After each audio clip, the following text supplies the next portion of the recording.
여호와 샬롬의 능력이라는 제목으로 하나님 말씀을 대언하도록 하겠습니다. 오늘 본문 말씀은 이제 사사기 말씀입니다. 성경에 이제 사사기에는 모두 12명의 사사를 소개하고 있습니다. 우리가 알고 있는 12명의 사사 가운데 또 우리가 흔히 기억하는 이제 드보라나 어떤 삼손, 입다와 같은 이제 그런 이제 우리가 흔히 들어본 또 사사가 있는 반면에 사사기에 나오는 내용 가운데도 소사사, 그러니까 즉 우리가 잘 모르는 사사도 많이 있습니다. 특히 입산이라고 하는 사사, 또 엘론, 압돈이라는 사사는 사사기 12장에 한 장에 3명의 이야기들을 기록하고 있어요. 그처럼 이제 그 사사들의 내용이 이제 짧게 기록이 되어 있고, 또 3장 31절에 보면 그 한 절에 삼갈이라고 하는 사사를 한 절에만 소개하고 있습니다. 그러니까 우리가 알고 있는 것처럼 드보라나 또 오늘 본문에 나오는 기드온이나 또 삼손 같이 많은 분량을 차지하는 사사가 있는 반면에 또 짧은 분량을 차지하는 사사도 있다라는 거죠. 오늘 본문은 이제 기드온에 대해서 우리가 함께 볼 텐데, 자, 기드온 오늘 본문에 우리가 6장을 봤지만 6장 또 7장 8장에 걸쳐서 그 기드온에 관한 이야기들을 펼쳐지고 있고, 또 우리가 사사 그러면 또 삼손을 우리가 빼놓을 수 없는데, 삼손은 이제 13장부터 16장까지 이제 그 내용에서 삼손의 이야기들을 우리는 찾을 수 있습니다. 그만큼 성경에서 많은 분량이 기록되어 있다라는 것은 또 그만큼 이제 중요한 인물이라는 것을 우리에게 말하고 있죠. 자, 그렇다면 이제 오늘 6장, 7장, 8장에 나오는 이 기드온도 마찬가지인 것입니다. 기드온도 이 메시지를 통해서 또 하나님께서 무엇을 말씀하시는지 우리는 알게 됩니다. 자, 이 기드온 시대, 자, 이스라엘은 그 미디안이라고 하는 그 족속에 의해서 박해를 당하고 또 미디안의 압제 가운데 신음하던 시대였습니다. 그 당시는 참 참혹한 상황이었습니다. 미디안 사람들은 단순히 이스라엘 사람들을 괴롭히는 수준에서 넘어서 그 이스라엘의 어떤 그 경제적인 근간까지 흔들어 놓았습니다. 이런 거죠. 이스라엘이 파종할 때면 그 미디안과 또 그 동맹군들이 쳐들어와서 그 씨앗까지 다 약탈해 갔다라는 거예요. 씨앗이 있어야 뭐 그래도 심고 또 가을에 또 추수할 것이 있을 텐데 그 씨앗까지 다 약탈해 가는 그런 만행을 미디안이 저질렀습니다. 뿐만이 아니죠. 또 추수 때나 파종할 때도 그들은 이스라엘의 모든 것들을 빼앗아 갔습니다. 그러니까 이스라엘은 먹고 사는 문제, 어떤 경제적인 문제에 큰 어려움을 당하고 있었습니다. 농사를 지을 수 없었습니다. 또한 곡식은커녕 또 양이나 소나 나귀까지 다 빼앗아 갔습니다. 가축이란 그 시대에 그 집안의 노동력입니다. 노동력인데 그 생계의 어떤 그 기반까지 다 이제 미디안 사람들이 빼앗아 갔어요. 그래서 사사기 6장 6절 상반절에 보면은 이렇게 표현하고 있어요. 이스라엘이 미디안으로 말미암아 궁핍함이 심한지라. 한 절의 말씀이지만 정말 그 이스라엘의 말씀, 이스라엘의 상황이 정말 먹고 사는 문제, 그 어려움의 모든 상황을 이렇게 표현하고 있는 거예요. 자, 뿐만 아닙니다. 이렇게 먹고 사는 문제뿐 아니라 그들의 삶의 터전까지 앗아가고 이제 허물었던 거예요. 그러니까 이스라엘 사람들은 그곳에 살지 못하니까 이제 산으로, 숲으로, 또 동굴로, 지하로 들어가서 숨으며 살았던 것입니다.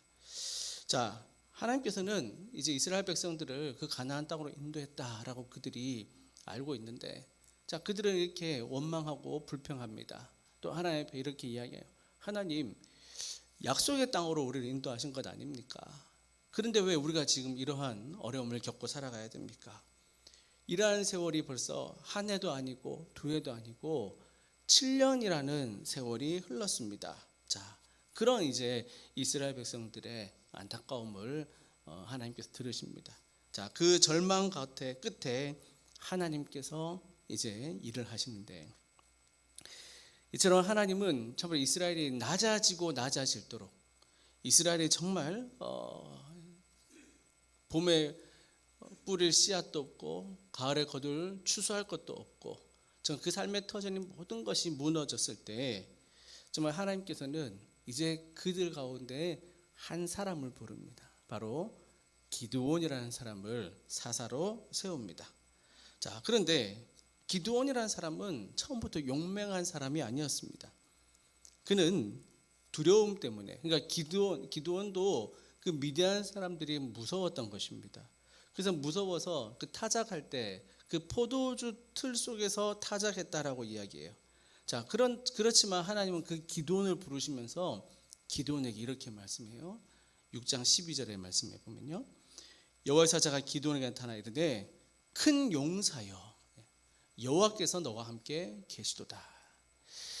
기드온이 처음부터 용사는 아니었습니다. 용맹한 사람이 아니었습니다. 미디안 사람이 무서워서 정말 그 타작을 할 때 숨어서 타작을 했던 사람이에요. 그렇지만 하나님께서는 그를 부르실 때 큰 용사라 하시고 또한 너와 함께 하시겠다라고 이야기하고 있어요. 그렇습니다. 기드온은 본래 가장 약한 집안에서 자란 사람이고 또한 그 중에서 가장 약한 사람이다라는 거예요. 그렇지만 세상에 보기에는 약하지만 아무것도 이룰 수 없는 것 같은 사람이지만 하나님은 그를 통해서 미디안을 무너뜨리시고 또 후에 이스라엘에서 40년의 평화를 허락하신 것을 보게 되죠. 이 기드온의 이야기는 단순한 어떤 과거의 전쟁 이야기가 아닙니다. 이것은 바로 오늘날 우리에게 하시는 말씀인 것이에요. 우리도 때때로는 삶이 무너집니다. 어려움이 보입니다. 앞이 보이지 않을 때가 있습니다. 아무리 애써도 현실의 미디안, 오늘날의 미디안이 우리를 어렵게 할 때가 있습니다. 그럴 때 우리의 믿음까지도 흔들릴 때가 있습니다. 그렇지만 그 가운데 하나님께서는 우리 음성을 들으시고 또 우리를 세워주시고 늘 우리 가운데 역사하는 줄 믿습니다. 하나님은 기드온을 통해 이렇게 말씀하셨습니다. 내가 너를 잊지 않겠다. 너는 약하지만 내가 너와 함께한다 라고 이야기하고 있어요.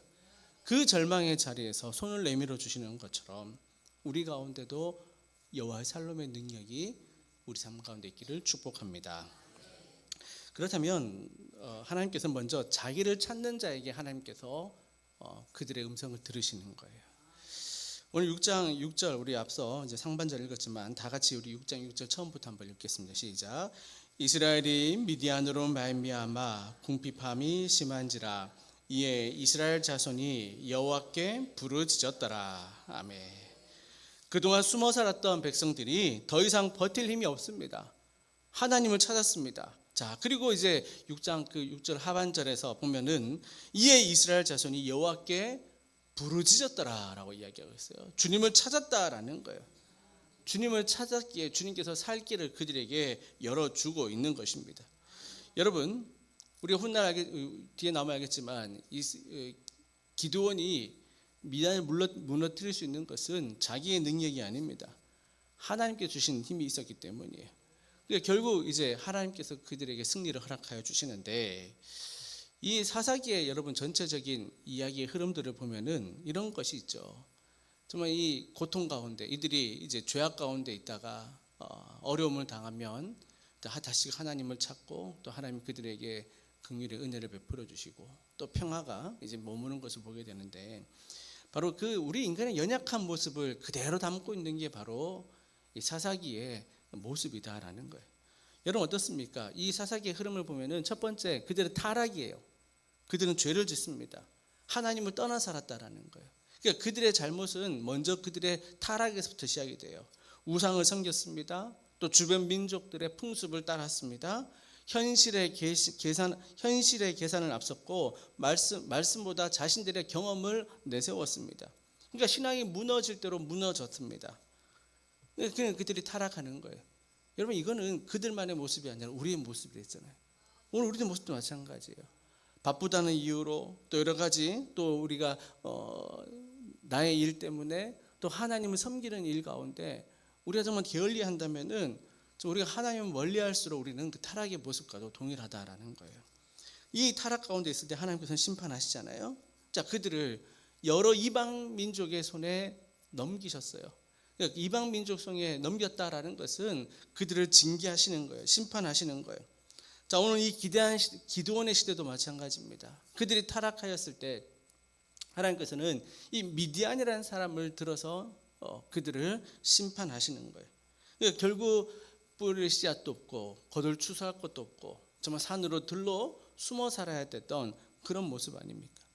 오늘날 우리 가운데도 정말 삶의 무게가 너무나도 힘들고 정말 내 앞에 정말 삶의 벽이 있다고 생각할 때 이것이 어떻게 보면 하나님께서 우리에게 주시는 경고의 메시지다라는 걸 우리는 알아야 되는 거예요. 그리고 그곳에서 멈춰서서 다시 우리는 돌아서야 되는 거예요. 이게 바로 회개라는 거예요. 그러니까 회개라는 것은 그저 우리의 마음의 생각으로만 하는 것이 아니라 삶의 모습을 바꾸는 것입니다.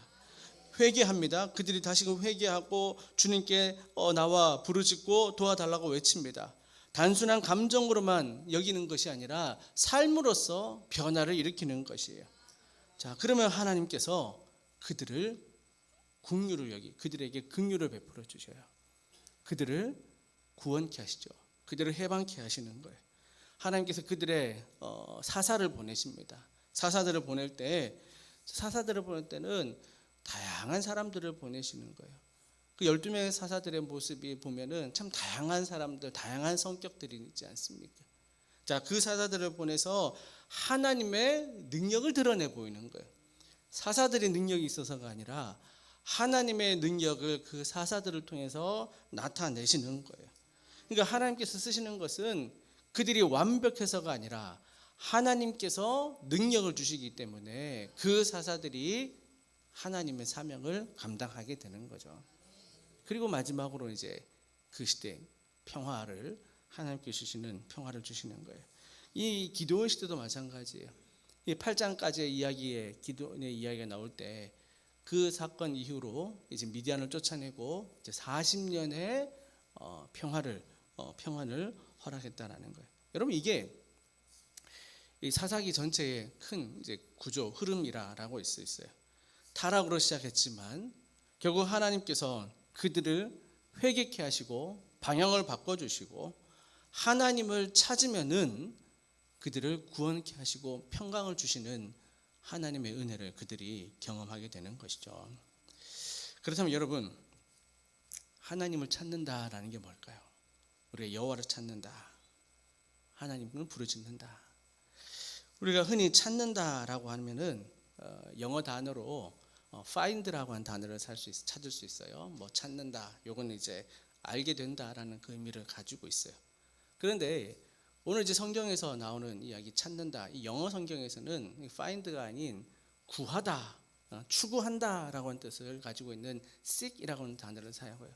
자, 그러면은 그 단어의 뜻은 뭐냐면은 단순히 그냥 알게 되고 찾는 게 아니라 정말 여기서 찾는다라는 것은 찾고 추구한다라는 것. 한마디로 그 삶의 모습의 태도를 바꾸는 그런 의미를 담고 있는 것이에요.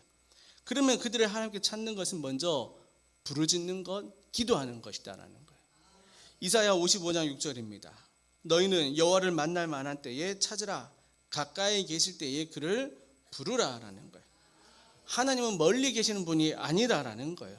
다만 우리가 부르지 않기 때문에, 찾지 않기 때문에 우리가 못 느끼다라는 것이에요.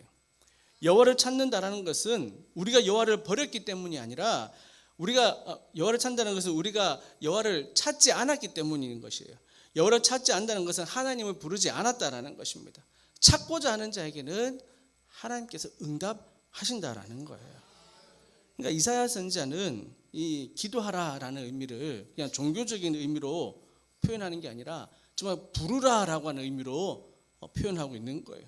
그러니까 하나님께 기도하라, 부르라, 찾으라, 이것은 같은 의미를 담고 있는 거예요. 하나님을 찾고 부르고 기도할 때는 하나님께서 응답하시는 거예요. 우리에게 은혜를 베풀어 주시는 거예요. 마치 아이가 뭔 일이 안 될 때 엄마라고 부를 때 엄마는 그 음성을 듣고 아이가 뭐가 필요한지 당장에 알지 않습니까? 우리가 이제 식당에 갔어요. 음식점에 가서 식당에서 뭔가 필요할 때 어떻게 합니까? 다른 거 안 하잖아요. 손 들고 이모 하는 순간 어때요? 예. 주방에 계신 이모님이 와서 도와주지 않습니까? 우리 삶의 상황 속에서도 내가 필요한 것일 때 주님을 찾으라라는 거예요. 부르짖으라는 거예요. 여러분, 이게 기도라는 사실인 거예요. 하나님께서 우리를 찾고 도우시는 은혜가 우리 삶 가운데 충만하기를 소망합니다. 어떤 한 사업하시는 분이 사업에 여러 가지 어려운 분들이 참 많지 않습니까? 정말 하루는 그 어려움 때문에 잠을 자지 못하고 정말 새벽까지 잠을 자지 못하고 그 답답한 마음에 성경을 펴봤는데도 정말 그 성경이 눈에 들어오지도 않고 정말 기도를 하려고 해도 기도에 힘도 없다라는 거예요. 그러니까 말씀을 봐도 눈에 안 들어오고 걱정 때문에 정말 기도를 하고 싶어도 어떻게 기도가 나오지 않는 거예요. 그날 밤을 정말 다 새고 이제 그 정말 새벽이 다 되었을 때 정말 무릎 꿇고 앉아서 다른 말 하지 않았던 거예요. 그저 주여 하나님 살려주십시오 라고만 했다라는 거예요. 그 한마디만 했다라는 거예요. 그런데 그 기도는 어떤 유창한 기도문도 아니었어요. 어떤 멋진 표현도 없었습니다. 다만 무너진 그 자신의 마음, 좀 오직 하나님을 의지하는 마음으로 주님을 불렀다라는 거예요. 그런데 훗날 그의 고백이 보면요, 그 순간부터 큰 변화는 아니었지만, 그 순간부터 상황이 바로 바뀐 건 아니지만 그 순간부터 마음이 요동치고 있었다라는 거예요. 하나님의 함께 하심을 느끼게 되고 그 순간부터 다시금 힘을 내고 용기를 가지고 하나님의 도움을 경험하게 되었다라는 사실인 거예요. 여러분, 이게 바로 하나님을 찾는 것이에요. 하나님을 찾는 것은 우리가 어떤 복잡한 방법을 가지고 정말 우리가 구창한 단어를 쓰고 하나님 앞에 나가는 게 아니라 우리의 심령의 어려움, 정말 작은 목소리라도, 아니 정말 단 한마디라도 우리의 마음을 다하여 주님을 부를 때, 부르기만 하더라도 주님은 우리의 아픔을 아시고 우리의 상황을 아시고 또 우리의 모든 것을 기억하시는 하나님인 줄 믿습니다. 부를 때 하나님을 외면하지 않으시고 우리를 만나주시고 도와주실 줄 믿습니다. 자, 그리고 두 번째, 여호와를 찾는다라는 것은 바로 우리의 악한 길과 불의한 길에서 또 우리의 생각을 바꾸는 것이에요. 계속 이제 이사야 55장 7절에 보면요, 악인은 그의 길을, 불의한 자는 그의 생각을 버리고 여호와께로 돌아오라. 그리하면 그가 긍휼히 여기시리라. 그죠? 여러분, 생각을 바꾸고 행실을 바꾼다는 게 뭡니까? 이게 바로 회개라는 거예요. 그러니까 회개라는 것은 그냥 머리에 생각만 바꾸고 내가 잘못했다고 뉘우치는 것으로만 멈추는 게 아니라, 끝이 아니라, 회개라는 것은 생각과 삶이 바뀌어져야 되는 것이에요. 한마디로 삶의 노선이 바뀌는 것입니다. 그러니까 우리가 여호와께로 돌아온다라고 말하면서 여전히 죄의 그 사슬을 끊지 못한다면, 죄의 모습을 붙들고 살아간다면 그건 모순인 것이죠. 회개한다라고 하면서도 그 삶이 그러한 삶을 살지 않는다는 건 모순이에요. 그러니까 여호와를 찾는다라는 것은 한마디로 삶의 방향 또한 바꾸는 것입니다. 그동안 죄의 길을 걸어갔다면 그 죄의 길에서 돌아 나오는 거예요. 누가복음에 보면은 삭개오 이야기가 나와요. 삭개오가 어떤 사람입니까? 그렇죠. 삭개오는 부유했던 사람이에요.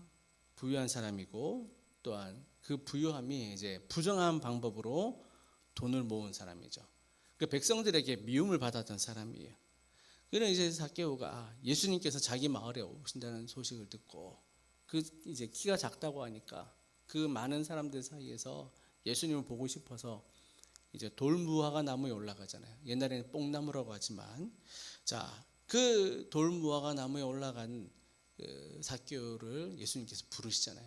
야, 내가 오늘 너희 집에 유하여야겠다 이렇게 이야기하잖아요. 자, 그 자리에서 삭개오가 뭐라고 고백하냐면은 누가복음 19장에서 보면요, 삭개오가 서서 주께 여짜오되 주여 보시옵소서, 내 소유의 절반을 가난한 자들에게 주겠사오며 만일 누구의 것을 속여 빼앗은 일이 있으면 네 갑절이나 갚겠나이다 이러잖아요. 그리고 예수님께서 그 다음에 하시는 말씀이, 야, 이 사람도 아브라함의 자손이다 라고 칭찬하는 걸 보게 돼요. 그러니까 여러분, 이 삭개오라는 사람은 그저 예수님을 보고 싶어 만나는 것, 자기의 생각으로만 정말 뉘우치는 게 아니라 예수님을 만나고 또 예수님을 모시고 난 다음에 그 삶의 자신의 삶에 예수님을 모시고 난 다음에는 단순히 자신의 잘못만 뉘우치는 거 끝나는 것이 아니라 그 잘못에 대한 합당한 그 회개의 삶을 살아갔다라는 것입니다. 자신의 이익을 포기하고 또 잘못 취한 것이 있다면은 4배로 갚겠다라는 거예요. 한마디로 삶을 바꾸는 그 회개의 모습이다라는 거죠. 그러니까 오늘 이사야서에서 아까 말한 것처럼 악인은 그의 길을, 또 불의한 자의 그 생각을 버리고, 잘못된 길을 버리고 생각을 버리고 여호와께로 돌아오는 자가 바로 이 회개한 자의 삶의 모습인 줄 믿습니다. 그러니까 여러분, 여호와를 찾는다라는 것은 한마디로 곧 죄와 이별하는 것입니다. 이게 바로 여호와를 찾는 두 번째 모습이고, 자, 세 번째로는요, 하나님의 도움을 구하는 거예요. 여호와를 찾는다라는 것은 하나님의 도움을 간구하는 거예요. 이 말씀은 시편 20편 7절에서 우리가 볼 수 있는데, 어떤 사람은 병거, 어떤 사람은 말을 의지하나 우리는 여호와 우리 하나님의 이름을 자랑하려다. 여러분, 이게 중요한 게 뭡니까? 하나님이 아닌 다른 존재를 구하는 것은 아무런 소용이 없다라는 거예요. 오히려 그것은 자신에게 화를 끼칠 뿐입니다. 그러므로 우리는 전능하신 하나님, 천지를 창조하신 하나님을 찾고 주님의 도움을 구해야 되는 것이에요. 그러니까 여러 어떤 국가적인 위기나 또 우리 가정적인 상황, 어려운 상황, 또 개인적인 위기 가운데 정말 우리의 무능력한 세상을 의지하는 것이 아니라 주의 도움을 구했다는 것이에요. 우리 한국교회에 참 이게 유명하신, 또 유명하시고 좀 많은 은혜를 끼치신 목사님들이 참 많이 계셔요.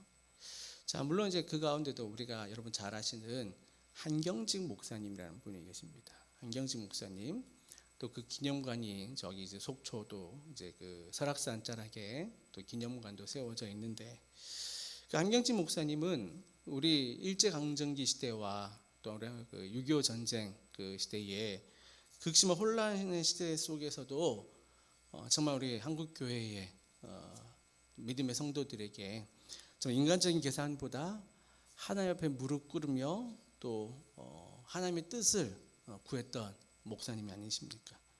그 전쟁통에도 무너진 상황 가운데도 정말 그들은 함께 모여 기도했다라는 거예요. 지난 가을에 한번 이제 한경직 목사님 기념관에 다녀온 적이 있는데, 이제 소나무밭으로 다 우거진 곳이 있는데 거기 이제 또 한 목사님이 항상 이제 무릎 꿇고 기도하셨다라고 하는 이제 기도의 자리도 이렇게 보존이 되어 있더라고요. 그만큼 이제 한 목사님은 기도의 삶을 사셨다라는 거예요.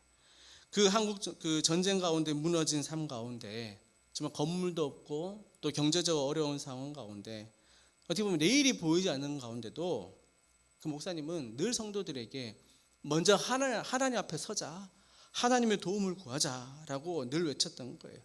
즉 세상적인 애굽을 따라가는 것이 아니라 하나님을 구하자라고 늘 목사님께서는 이야기하셨다라는 거예요. 여러분 마찬가지입니다. 우리도 중요한 결정을 앞두고 있을 때 정말 우리는 무엇보다도 세상을 의지하지 않고 하나님의 도움을 구하는 저와 여러분들에게 축복합니다. 바로 이게 바로 여호와를 찾는 자의 모습이다라는 거예요. 주의 도움을 찾고 주님을 부르고 인간적인 생각보다 정말 주님 앞에 먼저 주님 앞에 나아가고 눈앞에 보이는 현실보다 정말 하나님 앞에 무릎 꿇는 것이 바로 여호와를 찾는 모습이다라는 거예요. 그럼 여러분, 하나님께서는요, 여호와를 찾는 자에게 살 길을 허락하시는 하나님이에요. 자, 그러면 하나님께서 이제 기도원을 통해서 역사하시는데, 우리가 흔히 이제 기도원 하면 생각나는 이제 따라오는 이제 사람들이 있죠. 기도원과 함께한 300명이에요. 300. 기도원과 한 300명.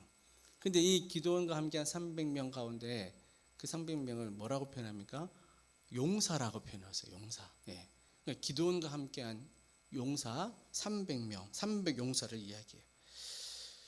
물론 이제 그들은 강하고 담대한 마음으로 전쟁에 임했지만 처음부터 그 기도원과 그 300명 용사가 강했던 사람들은 아니에요. 여러분, 처음에 기도원이 어떤 사람이었습니까?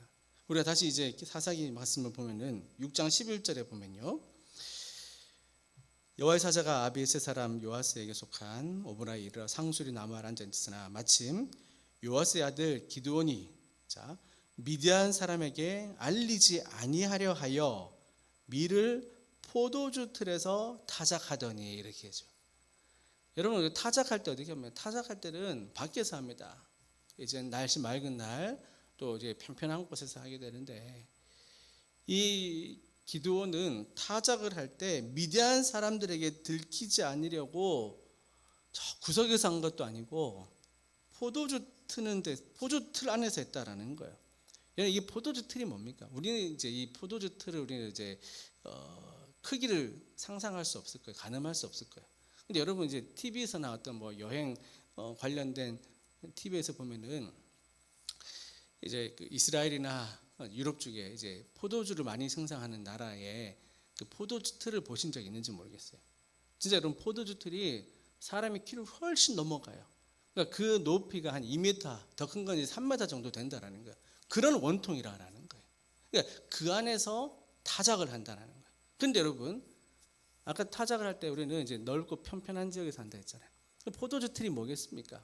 네모 반듯하지 않습니다. 둥글게 생겼어요.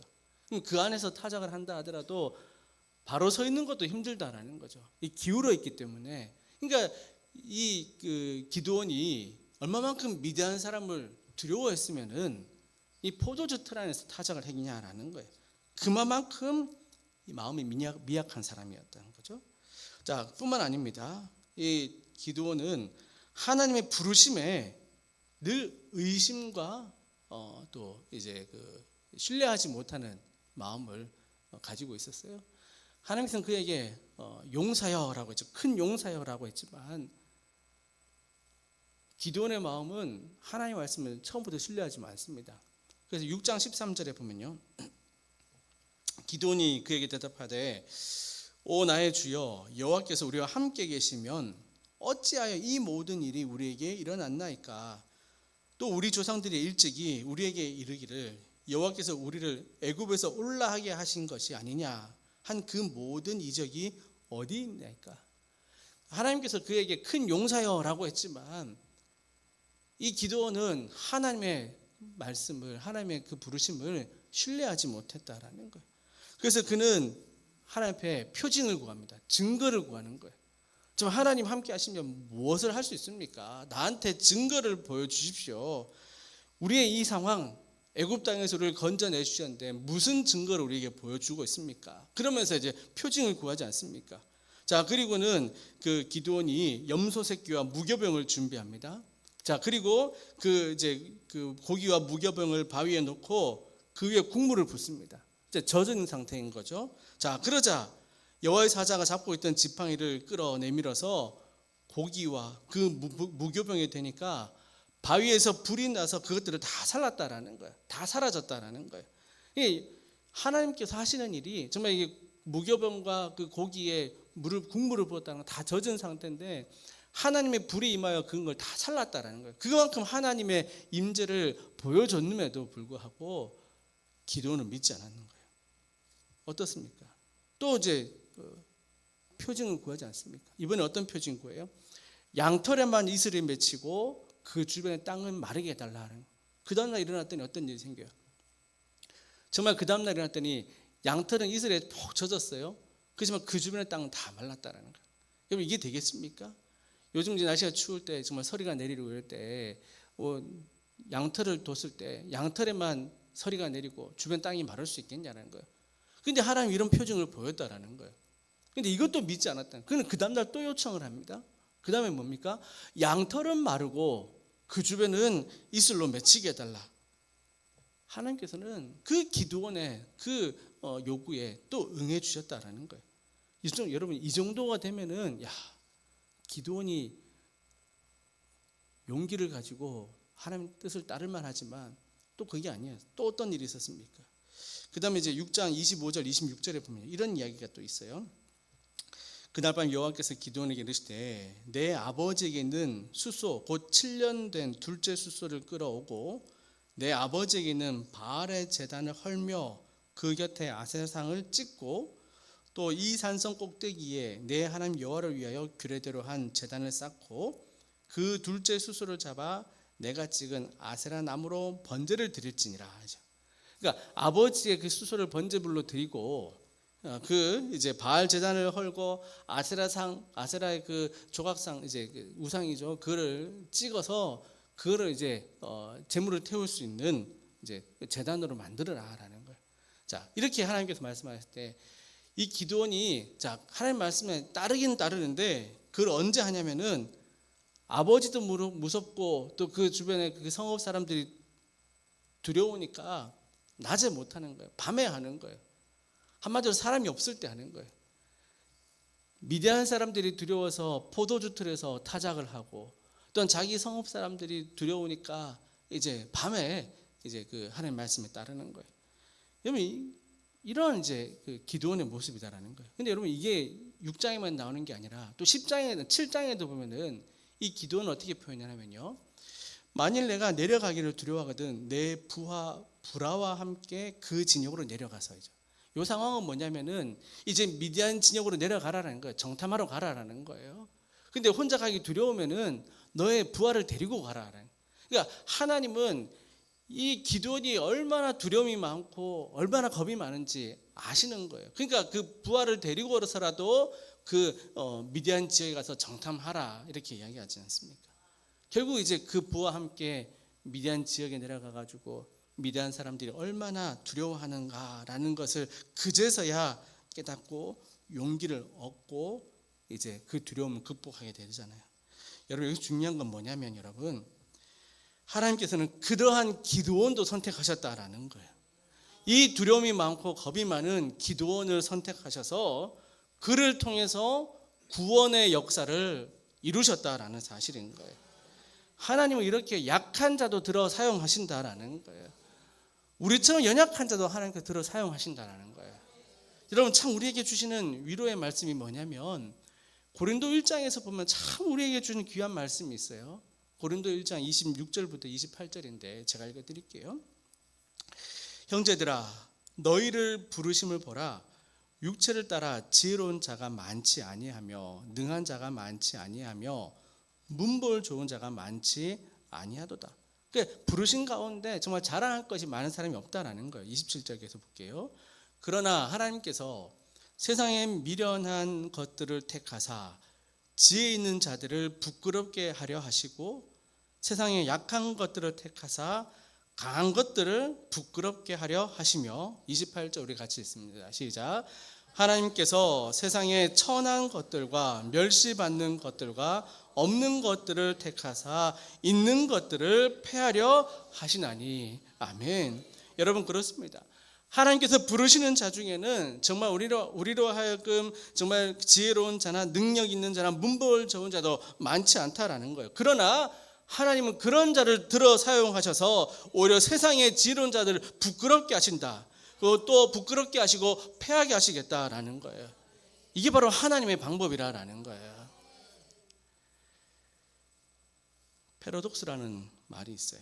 이게 무슨 뜻이냐면은 겉모습과 다르게 어떤 속에는 다른 의미를 가지고 있는 거예요. 예를 들어 이런 거죠. 죽어야 산다라고 하는 거. 예. 지는 것이 이기는 것이다. 좀 역설적인 표현인 거예요. 그러니까 앞뒤가 맞지 않는 상황 같지만 가만히 생각하면 그게 옳다라는 게 이제 그런 의미를 가지고 있어요.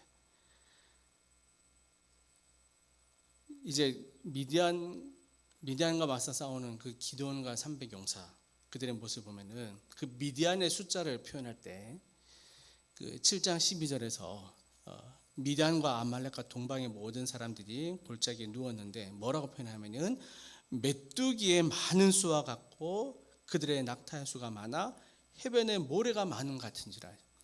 그러니까 미디안과 함께한 그 동맹국의 숫자가 정말 메뚜기 떼같이 많고 좀 바다의 모래같이 그 낙타들이 즐비했다라는 거예요. 그 반면에 기드온과 함께한 사람 몇 명입니까? 300명 아닙니까?